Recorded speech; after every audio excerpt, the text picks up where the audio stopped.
Hey guys, Mr. Game over here, and I'm back with another video.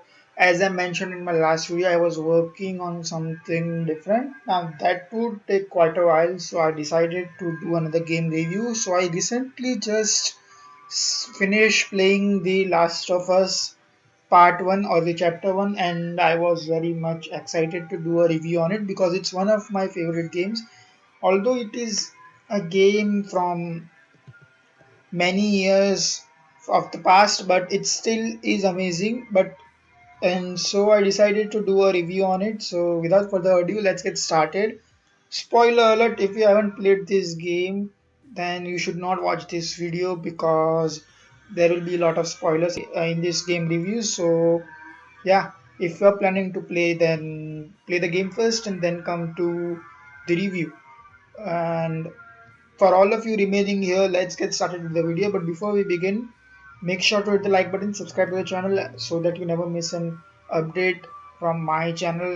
And it means a lot, it really means a lot. So let's get started. The Last of Us, huh?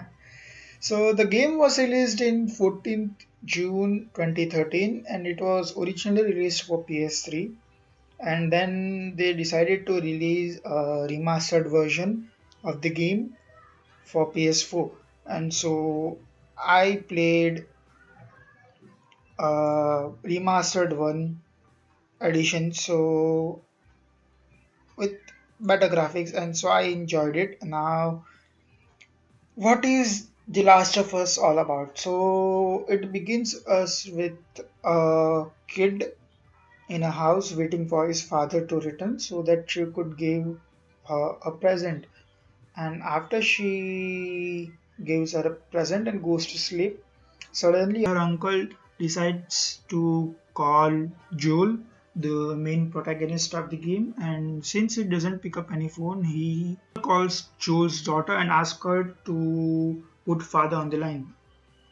She searches for her father but was not able to find her, and then eventually it is encountered that a zombie outbreak happened in the city they are living in, and so they try to escape the city. And by they I mean Joel, her daughter, and Joel's brother. So they all try to escape the society or to escape the city in order to save themselves while they were running from the zombies. They eventually left behind Joel's brother Tommy and Joel and her daughter.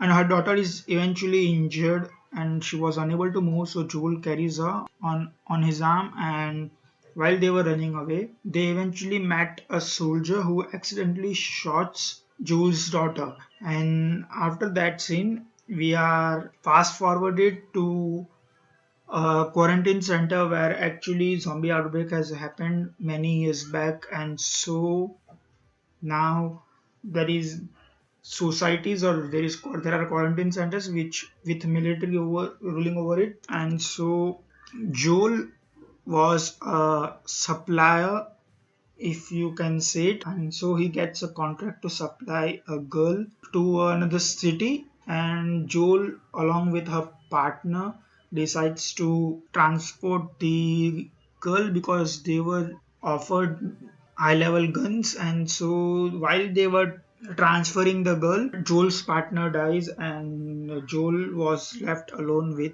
Ellie. And at the beginning they were having a harsh relationship, and so they were not fond of each other. But eventually as the story progresses, Joel sees Ellie as her daughter and catches feeling for her and start caring about her just like she cared about his daughter.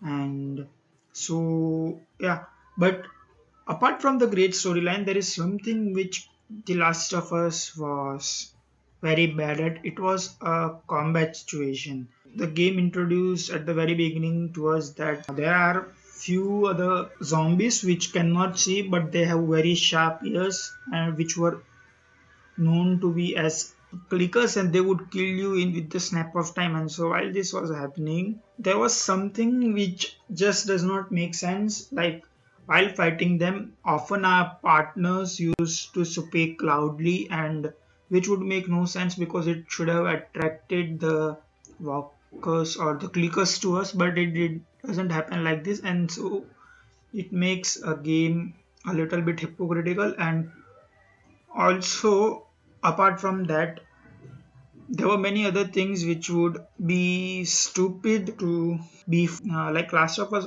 often used to break their own rules which they have own set. Like there were certain situations in which you cannot open the door without killing all the enemies, while there is a way to evade them silently, and still sometimes we were not able to do that sort of thing. And there are some situations where you could easily open the door while the enemies or like the zombies or the living beings are seeing you, and yet you can still open the door and without them noticing. While fighting the human, they are the most predictable antagonist in my opinion, because you could predict their movement and they won't suddenly change their direction of course while they are patrolling around at certain area. But even though that's the case, living beings are often considered dumb in The Last of Us, according to me, because while we kill other antagonists or other living beings in the area, simply the rest of them would pass over the body and would act as if nothing happened, while in reality they would actually raise an alarm. But I get it, it's the old game, so the creators or the makers didn't actually thought about it because it would make game more complicated.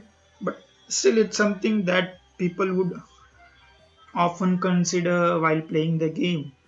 Even one more disappointing fact about the combat situation was like you can strangle an enemy almost 2 meters behind another enemy, and none of them would notice that you have strangled a fellow teammate of theirs. And that would actually make no sense because sometimes while strangling they would make a loud sound, a screech sound, and none of them responds to it. But despite the many small problems in combat, there is an undeniable tension. Like combat flexibility is let you decide how each fight goes down, loudly or quietly. You can either fight barbarically or cowardly, or maybe you can avoid confrontation entirely and you can sneak out the ways. Like environment is large, and so the spawning battlefields allowed you to move how you want to. You can toss Molotov cocktails into the undead herd until they burn to death and fills the air with smoke, or throw a bottle at the back of a hostile, momentarily stunning it so that you can rush them and finish them with one blow. And also, one more interesting fact about The Last of Us was how its story progresses. Eventually, when Joel gets injured in the future hours, we are actually able to play as Ellie for the first time, and for a very short moment of time. But that short moment of time was very satisfying, you can say, to play because you can see the side of Ellie which you never saw. She actually behaves maturely and she actually tries to find supplies for Joel and that she cares for her. And also, there are some instances where Ellie takes on hordes and also living foes and kill them with ease, showing that she is just following the footsteps of Joel and she actually knows how to survive and she is not just a kid. And that makes us wondering at that moment of time that obviously The Last of Us 2 has to be released to be played more as Ellie, and that makes the game quite interesting. Now, to being honest, I loved the first part of the game. Like The Last of Us Chapter 1 was amazing. Like you cannot deny the fact that a person tries to transport a girl over the time and eventually catches daughter father relationship, and then he actually protects them from the people who are trying to kill her so that they can find a cure. So Joel actually sacrifices the cure for Ellie, and that shows his immense love for Ellie and the feelings he has overly catched for her. And what's interesting is when the last cutscene happens, the Ellie asks Joel like what happened, and Joel says a lie. He says that they have found some another person in which they can experiment and can find cure, and so they don't need you anymore. And then they move to their brother's dam and to or their brother's settlement, and that ends the Last of Us 1. And I loved it. I would absolutely rate it 3.5 stars out of 5. And so yeah, I absolutely bang on love it. I don't know what to say. Like I would play it game once more if you guys want me to play it. And I will be posting Last of Us 2 review as well, and also many other games review as well. So yeah, make sure to hit the like button if you like such videos, and subscribe to the channel for so that you don't miss an review of Last of Us 2. Also, I just want to know your opinion on the game, so comment down what rating would you give them out of 5, and also how did you felt while game was progressing, if you have played or if you have watched any other gameplay or walkthrough. And also make sure to comment down below on what game you want me to make next video on, so that I can entertain you as you guys wish, and so you enjoy it. That's it for the video, guys. I hope you like it. I love you all. Peace. Goodbye till the next video. See you in a bit.